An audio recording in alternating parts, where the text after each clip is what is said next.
دست دعا برائے معرفت حجت خدا۔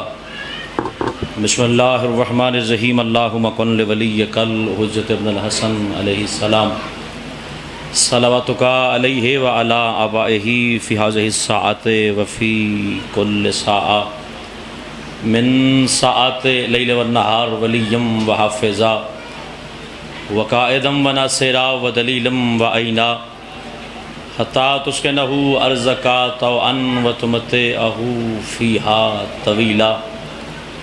بسم اللہ الرحمن الرحیم۔ نادی علی مظہر العجائب تجدہ عونا لک فی النوائب کل ہم وغم سینزلی بولایتک یا علی یا علی یا علی رب فاستجب دعاءنا واقبل ثناءنا واجمع بینی و بین اولیائنا بحق محمد وعلی وفاطمۃ والحسن والحسین صلوات اللہ علیہم اجمعین ولعنۃ اللہ علی اعدائہم من الاولین والآخرین برحمتک یا ارحم الراحمین۔ بار الہ ذکر محمد وآل محمد قبول فرما۔ جتنے ہاتھ امام حسین علیہ السلام کے دروازے پہ بلند ہیں مالے کسی کو خالی نہ پلٹا۔ جو بندہ ذکر آل محمد میں اس وجہ سے بیٹھا ہے کہ حسین کے وسیلے سے اللہ سے اپنی حاجات کو طلب کرے، وہ کوشش کرنا وجود طاقت کو سمیٹ کے بلند آواز سے آمین کہیے گا، کیونکہ اس وقت تک دعا قبول نہیں ہوتی جب تک بندہ آمین نہ کہے۔ بڑی ضروری دعا کروانے لگا، کوشش کرنا مل کے آمین کہیے گا۔ میرا اللہ تجھے محمد و آل محمد کی عزت و عصمت کا واسطہ زندگی کے سانس اتنے عطا کر جو حیدر کرار کی ولایت اور شبیر کے ماتم پر گزریں۔ زندگی کے آخری لمحاتوں دیدار علی نصیب فرما۔ قبر کی مشکل چار دیواری میں چہردہ معصومین کو میرا وارث ٹھہرا۔ میدان قیامت میں شفاعت حضرت امام حسین علیہ السلام نصیب فرما۔ بار الہ تجھے محمد و آل محمد کی عزت و عصمت کا واسطہ بانی عشرہ محرم الحرام بھائی محفوظ اسکر کے رزق معرفت میں اضافہ عطا فرما۔ ان جملہ مجالس کا ثواب اس خان وعدہ کے جملہ مرحومین کے نام عمل میں درج فرما۔ میرا اللہ تجھے محمد و آل محمد کی عزت و عصمت کا واسطہ مجلس آل محمد میں کوئی بیمار ہے تو مالک صحت عطا فرما۔ اگر کوئی گود اولاد کے لیے ترستی ہے شبیر کا صدقہ ماتمی فرزند نصیب فرما۔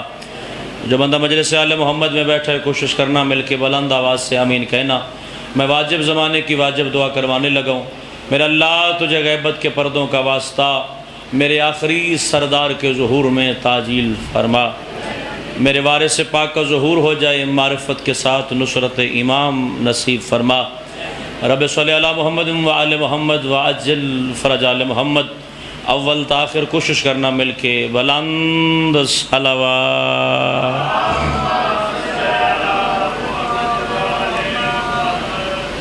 مقبولیت ذکر محمد و آل محمد کے لیے کوشش فرمائیے مل کے بلند صلوات۔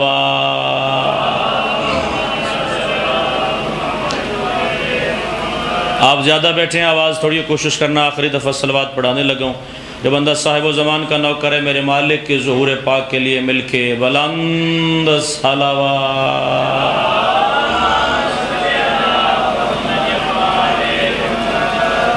اجازت ہے ذکر محمد و آل محمد کا آغاز کیا جائے۔ وارث زمانہ آپ کو سلامت رکھے، مالک کبھی کسی کا محتاج نہ فرمائے۔ جتنا وقت بچ گیا ہے اس وقت میں نوکری ادا کرنے کے لیے دو چار جملے ذکر محمد و آل محمد کے فضائل کے آپ تک پہنچانے۔ اللہ نے زمین پہ دین کی ابتدا رکھی ہے قرآن کے ذریعے۔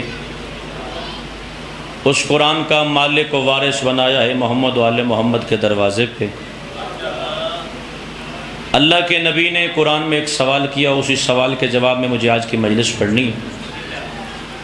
اللہ کا نبی ہے، نام نامی اس کا حضرت ابراہیم علیہ السلام ہے، اور خداوند عالم سے بڑا عجیب و غریب سوال پوچھ رہے ہیں۔ رب کیف تحیی الموتیٰ، پروردگار تیرا خلیل ہو کے سوال کرنے لگا ہوں، تو مردوں کو پھر سے زندہ کیسے کرے گا؟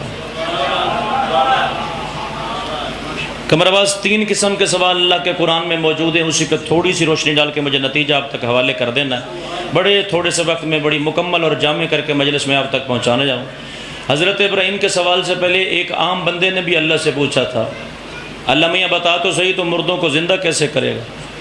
اللہ نے بڑا عجیب سا جواب دیا، فرمایا جس طرح میں نے پہلے زندہ کیا تھا، جب تمہارے وجود کا کائنات کو کسی کو علم ہی نہیں تھا، میں نے ایک پانی کے ایک نجس نطفے کے قطرے سے تمہارے وجود کی بنیاد رکھی ہے، اس پہ میں نے بڑا خوبصورت سا گوشت چڑھایا ہے، اس گوشت کے اندر میں نے ہڈیاں رکھ دی ہیں، جس طرح میں نے تمہیں پہلے بنایا تھا اسی طرح میں تمہیں پھر زندہ کروں گا۔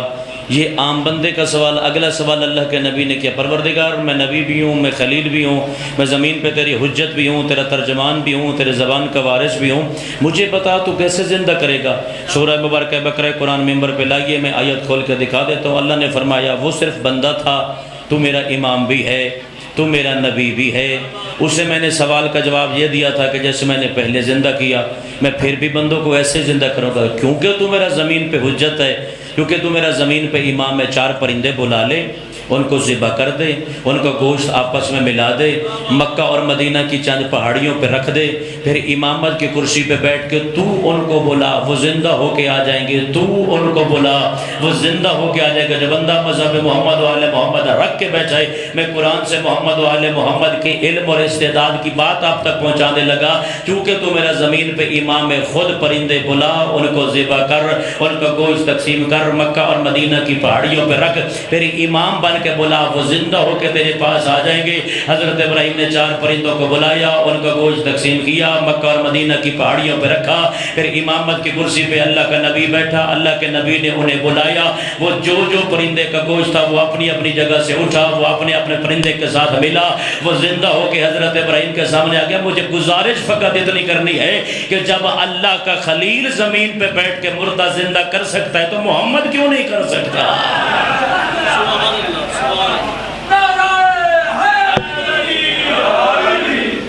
جب اللہ کی حجت حضرت ابراہیم زندہ اور مردہ پہ بنص قرآن کی آیت کے مطابق زندگی عطا کرنے پہ قادر ہے، پھر ابراہیم کو نبوت ملی ہے 14 کے صدقے میں، وہ ہیں مصدر نبوت۔ کائنات کو جن کی وجہ سے اللہ نے اقتدار عطا کیا وہ گھر محمد و آل محمد کا ہے۔ اگر آپ متوجہ ہوں تو اس سے اگلی آیت کا ایک اشارہ میں آپ کے سامنے کر دے لگا۔ اس سے اگلی آیت میں اللہ کے ایک نبی نے پوچھ لیا، پروردگار میں سوال کرنا چاہتا ہوں تو مردوں کو کیسا زندہ کرتا ہے؟ جتنے بھی مجلس محمد و آل محمد میں بیٹھے ہیں نا، مجلس کوئی تماشے کی جگہ تو نہیں ہے، مجلس کوئی 10 دن کالے کپڑے پہننے کا نام تو نہیں ہے، مجلس محمد و آل محمد کے شعور اور عقیدے کو اگلی نسل تک پہنچانے کا نام۔ اللہ کا نبی نام نامی اس کا عزیر ہے۔ 2 نبیوں کا قصہ سورہ مبارکہ بقرہ میں، اور قمر بھائی یہ قرآن کے علوم کی منفرد مثال ہے۔ یہ دونوں بھائی نبی تھے، دونوں ایک ہی دن پیدا ہوئے، دونوں ایک ہی دن فوت ہوئے، مگر قرآن کہتا ہے دونوں کی زندگی میں 100 سال کا فرق ہے۔ دونوں ایک ہی دن، جتنے بندے بھی مجلس میں بیٹھے ہیں مجلس سنیں تو مجلس کا مقصد مکمل ہو جاتا ہے، میرا حسین ثواب اتنا ہی عطا کرتا ہے۔ دونوں نبی ایک ہی دن پیدا ہوئے، ایک ہی دن دنیا چھوڑ کے گئے، مگر قرآن کہتا ہے دونوں کی عمر میں 100 سال کا فرق ہے۔ ان میں سے ایک نبی کا نام قرآن میں موجود ہے، نام نامی حضرت عزیر۔ وہ ایک بستی سے گزرے جو اللہ کے عذاب کی وجہ سے اپنی چھتوں کے بل الٹی ہوئی تھی۔ حضرت عزیر کے پاؤں کے ساتھ نہ کہ انسانی وجود کی ہڈی لگی۔ اللہ کے نبی بیٹھے مٹی پہ، قمر عباس اس ہڈی کو اٹھایا، اپنے دائنے ہاتھ پر رکھے، پروردگار تو اس ہڈی سے پھر کیسے زندہ کرے گا؟ جو بندہ متوجہ بیٹھا میری مجلس میں متوجہ لوگوں کے سامنے مجلس کا نتیجہ عرض کرنے لگو، پروردگار انسان کے وجود کی ایک چھوٹی سی ہڈی سے تو پھر بندے کو کیسے زندہ کہے گا؟ حکم پروردگار ہوگا میں کوئی محتاج ہوں؟ میں کائنات کا مالک ہوں، میں کائنات کا مختار ہوں، میں اللہ کل شیء قدیر کی مسند پہ بیٹھا ہوں، میں بڑا طاقتور کائنات کا ناظم ہوں۔ فرمایا پروردگار میرا سوال ہے جو ہڈی اتنی گل سڑ گئی ہے کہ وہ میرے قدم کے ساتھ ٹکرا گئی ہے، پروردگار تو پھر اس سے بندے کو زندہ کیسے کرے گا؟ حکم پروردگار ہے میں کسی اور پہ تو آزماتا ہی نہیں، میرا دل ہے میں تجھے ہی نہ مار دوں۔ آباد رہے وہ زبان جو ذکر ولایت میں بولتی ہے یار۔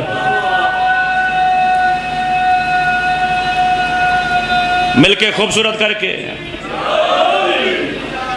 اللہ کے نبی میں تجھے ہی نہ مار دوں، تجھے ہی مار کے زندہ کر کے بتاؤں نا کہ میں مارتا کیسے ہوں۔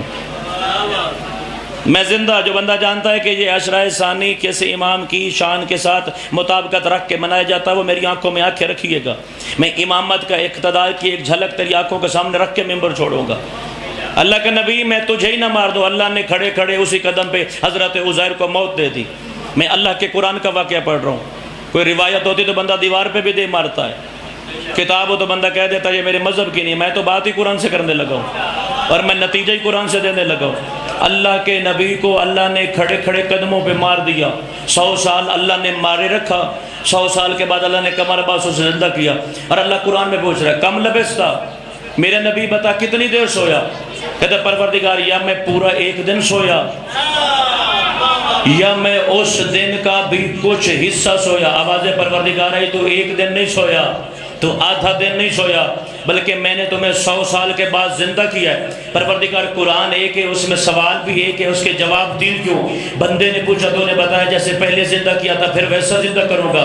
اللہ کے نبی نے پوچھا، آپ نے نبی کو مار دیا، آپ نے نبی کو زندہ کر کے بتایا دیکھ ایسے مارتا ہوں، دیکھ ایسے زندہ کرتا ہوں۔ جب حضرت ابراہیم نے پوچھا تو آپ نے کہا 4 پرندے بلا لے، ان کو مار بھی خود، ان کا گوشت بھی خود تقسیم کر، پھر پہاڑوں پر رکھ کے امامت کی کرسی پہ بیٹھ کے بلا بندہ دیکھو جو محمد والے محمد کا دربار میں اپنے آپ کو شیعہ کہہ کے بیٹھا ہو، میں قرآن سے عظمت ولایت علی ثابت کروں، تیرے چہرے پہ مسکراہٹ ہے، میں ذاکری چھوڑ کے گھر نہ چلا جاؤں۔ حکم پروردگار جاز زمانے کو بتا دے، میں امام کا تعارف بنا کے ابراہیم کی مثال رکھ کے بتا رہا ہوں، میرا امام ہوتا ہی وہ ہے، عرش پہ ارادہ میں کرتا ہوں، زمین پہ کام میرا امام کرتا ہے۔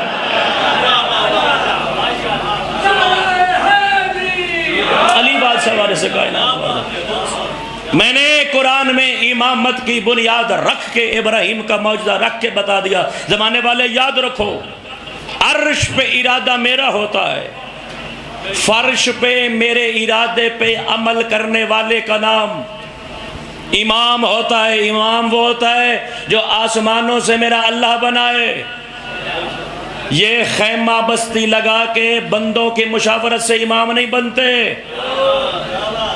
امام وہ ہوتا ہے جس کی امامت کی گواہی میرا قرآن دے۔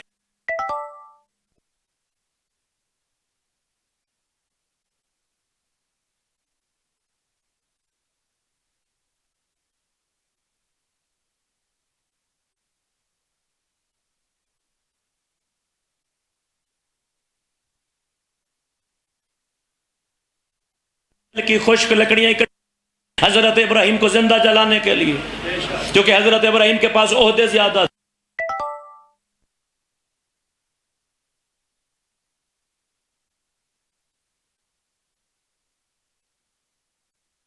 عہدہ نبوت، تیسرا عہدہ امامت، چوتھا عہدہ خلعت یعنی اللہ کے خلیل ہونے کا دعویٰ۔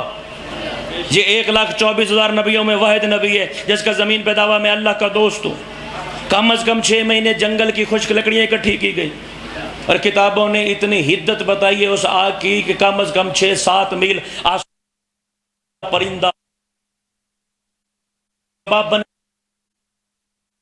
ایک لوہے کی ڈور، اس لوہے کی ڈیر پہ حضرت ابراہیم کا پنگھوڑا، سوئی گرے تو آواز ممبر تک آئے تو پھر خطابت تقسیم کرنے والے علی کا اعجاز ہے۔ مجلس شور شرابے کا نام نہیں، نوجوان نسل تک شیعت کا پیغام پہنچانے کا ذریعہ اور ذریعہ مجلس حسین ابن علی ہے۔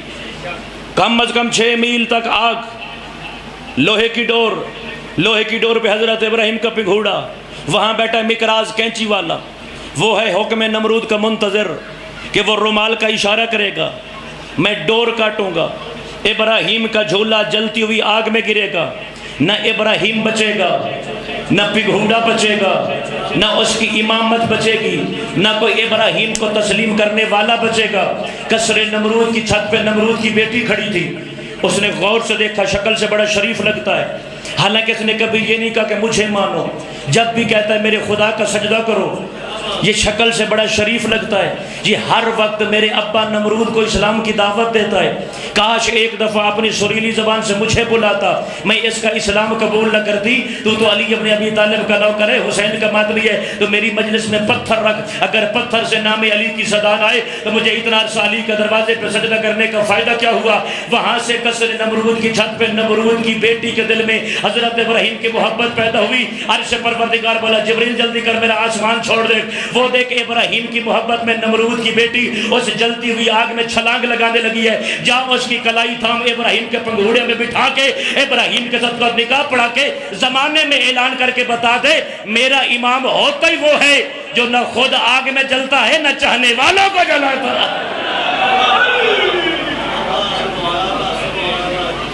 اللہ کی طرف سے امام ہوتا ہی وہ ہے جو نہ خود آگ میں جلتا ہے نہ بھائی چاہنے والوں کو جلاتا ہے۔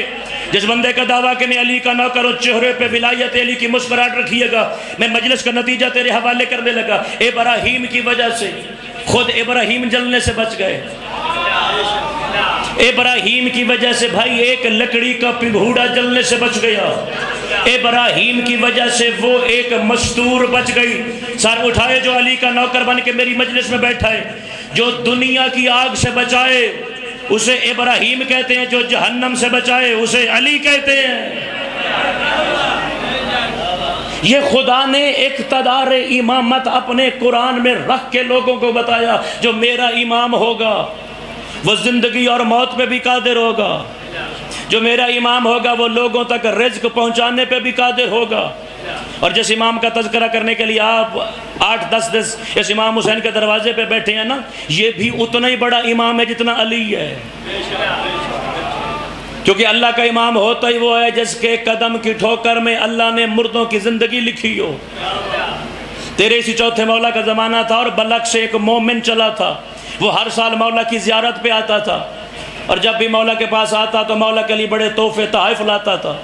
جب واپس جاتا تو اس کی زوجہ سوال کرتی، تو تحفے لے کے جاتا ہے، کیا تیرا امام تجھے تحفے نہیں دیتا؟ جو سجاد کا نوکر میری مجلس بیٹھا، ذرا سر اٹھا کے نوکر کی آنکھوں میں آنکھیں رکھے، اس نے کہا تیرا امام تجھے تحفے نہیں دیتا؟ اس پہ منہ پہ ہاتھ رکھ کے کہتا ہے پھر نہ کہنا، وہ وہاں بیٹھ کے بھی سن رہا، کیونکہ جس امام کو میں تسلیم کرتا ہوں اس کی زبان لسان اللہ، اس کے کان اذن اللہ، اس کا ارادہ ارادت اللہ، وہ زمین پہ خدا کا ترجمان بن کے بیٹھا ہے، پھر نہ کہنا، وہ جہاں بھی بیٹھا ہے سن رہا ہے۔ کہتی ہے سنتا ہے تو سنیں، آپ ہر سال امام کے لیے تحفے لے کے جاتے ہیں اور امام آپ کے لیے تحفے نہیں بھیجتا۔ اگلی دفعہ آیا مالک کی بارگاہ میں، سرکار نے فرمایا کعبے کا حج مکمل کر کے میرے دسترخوان پہ آنا۔ یہ کعبے کا حج مکمل کر کے مولا کے دسترخوان پہ، سرکار نے فرمایا آج میرا دل ہے تیرے ہاتھ میں نہ دھلواؤں۔ جو بندہ مجلس آل محمد میں اپنے حصے کا رزق وصول کرنے آئے، میری آنکھوں میں آنکھیں رکھیے گا، اس کے ہاتھ کہاں پہ؟ مولا میں نوکر ہوں، اب کائنات کے مالک و مختار مولا آپ میرے ہاتھ دھلوائیں گے؟ سرکار نے فرمایا اس وقت تو ہمارا مہمان ہے، میں تیرا میزبان ہوں، اور میزبان کی بات تسلیم کرنا مہمان کا حق واجب ہے۔ اس نے کانپتے ہاتھوں سے بھائی ہاتھ کیا کہ امام نے تھوڑا سا پانی ڈالا آفتابے میں سے، سرکار نے فرمایا نیچے تشت میں دیکھ، سرکار پانی ہے تو پانی ہوگا، سرکار نے فرمایا پانی نہیں، دنیا آباد کرنے والے موتی ہیں۔ میں سرکار سجاد کے ہاتھوں کا فقط خراج آپ تک پہنچا لوں، میرے سے کی ڈیوٹی مکمل ہو جائے۔ سرکار نے دوسرا حصہ آفتابے کا پانی گرایا، سرکار نے فرمایا تشت میں دیکھ، سرکار پانی گرا تو پانی ہوگا، سرکار نے فرمایا نہیں اب سرخ موتی ہیں۔ تیسری دفعہ سرکار نے آخری حصہ پانی کا پلٹایا، سرکار نے فرمایا تشت میں دیکھ، اس میں تشت میں دیکھا، سرکار پانی تھا تو پانی ہوگا، سرکار نے فرمایا وہ جواہرات ہیں، دنیا برباد ہو جائے تو آباد کرنے کی صلاحیت رکھتا ہے، سرکار یہ سارے میرے ہیں۔ سرکار نے فرمایا چادر میں لپیٹ لے اور زوجوں کو بتانا گھر بیٹھ کے کریموں کے گلے نہیں کرتے۔ آباد و شاد رہے وہ زبان جو ذکر ولایت میں بولنا چاہتی ہے۔ نتیجہ نہیں تھا، زیادہ لمبا تو پڑھنا ہی نہیں ہے، گھر جا کے اپنی زوجوں کو بتانا گھر بیٹھ کے کریموں کے گلے اچھی بات نہیں ہوتی۔ بڑے مسرور قدموں کے ساتھ گھر کی حویلی گزرا، پہلے آتا تھا تو کمر آباد افسردہ ہوتا تھا، اب آیا تو چہرے پہ کائنات کی خوشیاں، روز کرتی تھی نا باتیں، دیکھ میرے امام کا خراج، یہ تو ابھی سجاد نے میرے ہاتھ دھلوائے ہیں، اگر وہ اپنے ہاتھ دھلوا دیتا تو پتہ نہیں کیا کچھ مجھے ملتا۔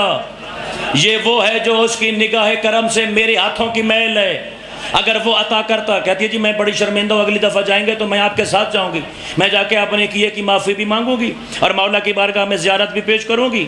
اب یہ دونوں چل پڑے، سجاد آئمہ امامت سے دیکھ رہے تھے، میں جہاں سے مجلس شروع کی تھی وہیں پہ مجلس تکمیل کے قریب پہنچانے لگا، کوئی مدینے سے 4-5 میل بار قضا کا پر لگا، اس کی زوجہ مر گئی، اس نے وہیں خیمہ لگایا، اپنی زوجہ کو غسل دیا، کفن پہنایا قبر بنا کے بوجھل قدموں کے ساتھ مولا سجاد کی بارگاہ میں آیا. بندہ زبان رکھے ذکر سجاد میں نولے ممبر پہ غدیری تسلیم ہی نہیں کرتا. پتھروں کے درمیان تو مجلس پڑھنے کا میں قائل نہیں. بیٹھا تو میرے سامنے علی والا ہے. اس کا پہلا قدم سرکار سجاد کے دربار میں آیا. امامت کی کرسی چھوڑ کے سجاد نے پوچھا بلک سے 2 چلے تھے, میرے پاس اکیلا کیوں آیا ہے؟ سرکار قضا راستے میں آ گئی. قضا میں شیعت کا عقیدہ پڑھ رہا ہوں. اگر ہمارا کوئی سنی بھائی بیٹھا تو ہمارا مہمان ہے, ہم اس کو شکریہ ادا کرتے ہیں, مگر میرا خطاب شیعہ مذہب کے ماتمیوں سے ہے. میں مذہب شیعہ کا عقیدہ حدیث معصوم میں تول کے بتانے لگا. سرکار قضا کا پر لگ گیا. یقیناً آپ نے سچ کا بلک سے 2 چلے تھے. سرکار تقدیر کا پر لگ گیا. رستے میں موت آ گئی. موت کی وجہ سے مجھے دفنانا پڑ گیا. سرکار نے فرمایا جا, ہو سکتا ہے تیرے انتظار میں ہو. سر اٹھانا جو حیدر قرار کا نوکر میری مجلس میں بیٹھا ہے. سرکار, میں بسم اللہ کروں.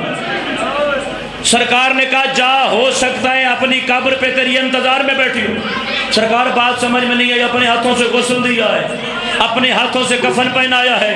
سرکار اپنے ہاتھوں سے تدفین کر کے آیا. کسی نوکر نے بتایا وہ یہ شاید بھی کہہ دے تو یقین ہوتا ہے.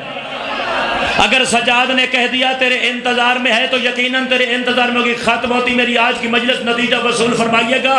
یہ تیز قدم اٹھا کے اس حجرے کے قریب آیا جس حجرے میں سے اپنی زوجہ کی قبر بنائی تھی. یہ آ کے دیکھتا تو اپنی قبر پہ بیٹھ کے سفید رنگ کے کفن میں ملبوس اپنے شوہر کا انتظار کر رہی تھی. دور سے مسکرا کے کہتی ہے چوتھے آسمان پہ ملک الموت میری روح لے کے جا رہا تھا. سامنے سے ایک بندہ ایسا ہے جس کی آنکھیں ایسی تھی, جس کا چہرہ ایسا تھا, جس کے ہاتھ ایسے تھے. وہ بولتا تھا تو ایسا لگتا تھا, وہ چلتا تھا تو ایسا لگتا تھا. سرکار نے فرمایا زیادہ باتیں نہ کر, میرے ساتھ چل. میں بندہ دیکھوں جو زندہ بیٹھا اور ذکر سجاد کی تائید میں نہ بولے.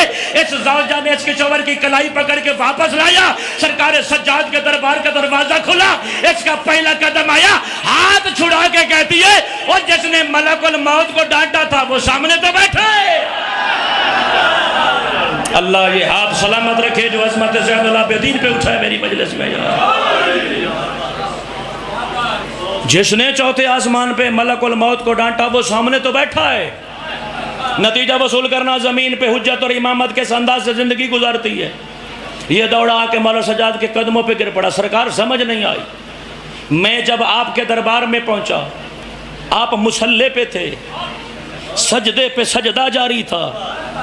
میری زوجہ کہتی ہے کہ آپ نے ملک الموت کو ڈانٹ کے فرمایا الا تعلم انہا ظاہرۃ الینا, اوے ملک الموت تیرے علم نہیں تھا یہ سجاد کی زواری پہ آ رہی ہے؟ مولا مجھے تصویر کے یہ 2 رخ سمجھ نہیں آتے. یہاں سجدے, وہاں موت کے فرشتے پہ امر.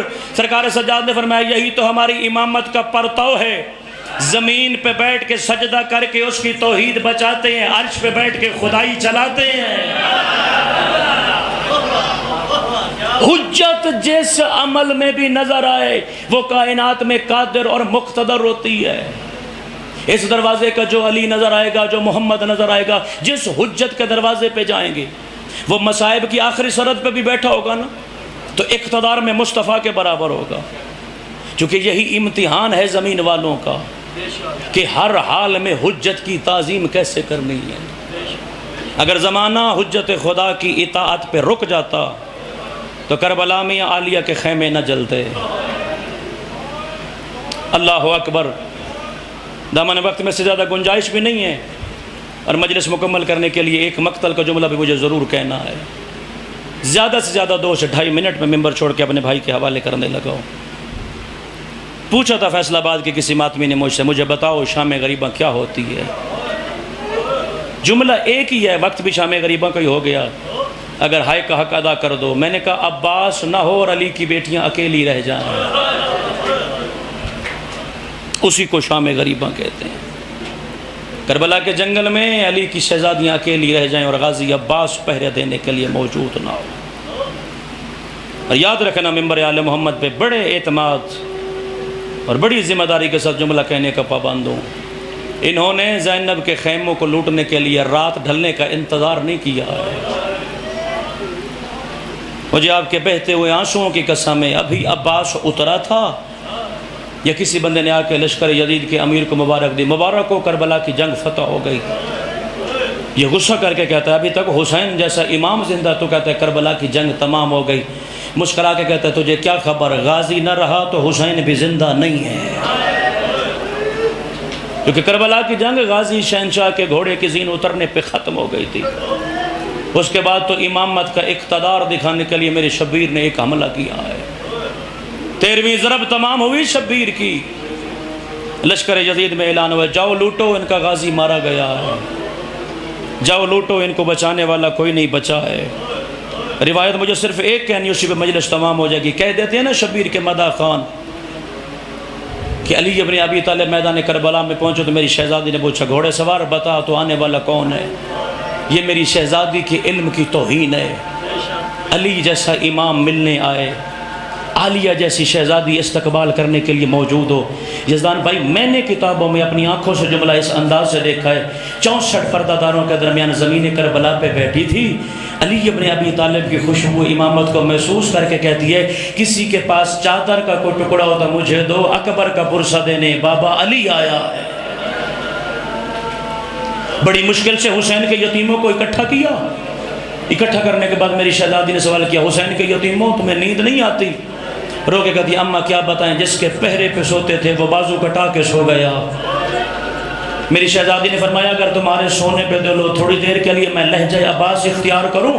جو بندہ اسے انتظار میں بیٹھے کہ ذاکر مولا کا مصائب پڑھے گا تو میں گریہ کروں گا، اس بندے سے معذرت اختیار کرتے ہوئے آخری جملہ کہہ کے ممبر چھوڑ رہا ہوں. اگر میری روایت تیرے کلیجے تک پہنچ گئی تیری قبر میں ماتم کرنے کے لیے کافی ہے. 3 دفعہ زینب عالیہ نے صدا دی الحافظ والحفیظ. یزدان بھائی حافظ اور حفیظ دونوں اللہ کے نام ہے. اللہ متکلم بالمانی قادر ہے. اللہ گھوڑا لے کے مٹی پہ نہیں اترتا. یہاں سے زینب کی صدا بلند ہوئی، آواز پروردگار نجف اشرف علی کی ذری پہ آئی اور نبیوں کی مدد کرنے والا کربلا کے جنگل میں تیری زینب غریب ہو گئی ہے. علی ابن ابی طالب نے سلطان و نصیر بن کے گھوڑے پہ بیٹھ کے کربلا کے جنگل کا رخ کیا. جملہ یہی ہے اگر ماتم کرنے کے لیے امام حسین کا دروازے پہ بیٹھا بھائی کمر میں نے مقتل میں جملہ ایسے پڑھائے علی ابن ابی طالب کا رہوار رک گیا. 64 پردہ داروں نے ماتم کا حلقہ بنایا. کوئی کہتی ہے یا علی میرا اکبر مارا گیا، کوئی کہتی ہے یا علی میرے عباس کے بازو قلم ہو گئے، کوئی کہتی ہے یا علی میرے اصغر کے گلے کو تیر لگ گیا. ہے کوئی شبیر کا ماتمی جو صدائے ماتم بلند کرے؟ میں ممبر بھائی کے حوالے کر کے جاؤں. اتنی دیر میں علی ہر بی بی کے سر پہ تسلی دیتا ہے، مگر شبیر کی 4 سال کی بیٹی وہ 10 قدموں کے فاصلے پہ کھڑی ہے اور کبھی کہتی ہے السلام علیکہ یا امیر المومنین. علی کہتا ہے سکینہ تیرا میرا رشتہ کوئی نہیں ہے. رو کے کہتی ہے دادا پتہ لگ گیا ہے بیٹیاں صرف اپنی پیاری ہوتی ہیں. اور بابا تیری زینب نے بلایا تو نجف چھوڑ کے آ گیا ہے. اس وقت کہاں تھا جب شمر کا زانو میرے بابے پہ تھا، وہ ضربے چلاتا تھا اور میں منت کر کے کہتی تھی حیا کر، جسے مارنے لگا ہے یہ بطول کی جھولی میں پلا ہے. اللہ اللہ نہ